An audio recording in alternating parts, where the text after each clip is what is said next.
আমাদের টার্গেট ছিল 3000, পরবর্তীতে রেজিস্ট্রেশন হয়েছে 4000, কিন্তু বাস্তবে এসেছে 5000-এরও বেশি ছাত্রছাত্রী। আমরা আজকে তাদেরকে বিভিন্ন প্রফেশনে যারা সাকসেসফুল হয়েছেন এবং যারা মোটিভেশনাল স্পিকার, বাংলাদেশের প্রথিতযশা মোটিভেশনাল স্পিকার আছেন, তাদেরকে এনে আমাদের ছাত্রছাত্রীদেরকে মোটিভেশন দিলাম এবং বিভিন্ন ডিসিপ্লিনে, যেমন ডাক্তারি, ইঞ্জিনিয়ারিং, এইগুলাতে কিংবা বিদেশি শিক্ষা গ্রহণের ক্ষেত্রে কি কি ধরনের সুযোগ সুবিধা রয়েছে, এগুলোর প্রোজ অ্যান্ড কনস, সুবিধা অসুবিধা, কোন রাস্তা অবলম্বন করলে এগুলা বাস্তবায়ন, নিজেদের এই স্বপ্ন বাস্তবায়ন করা যাবে, এই সম্পর্কে আমরা ধারণা দিই।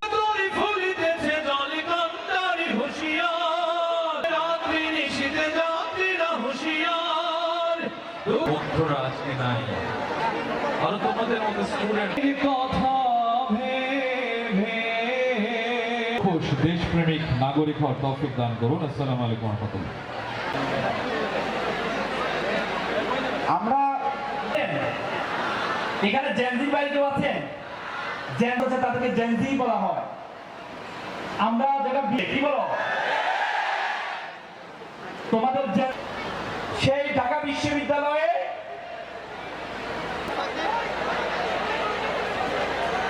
এবারে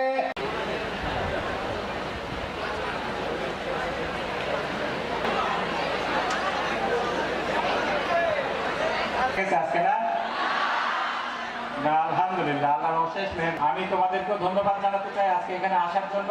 আমাদের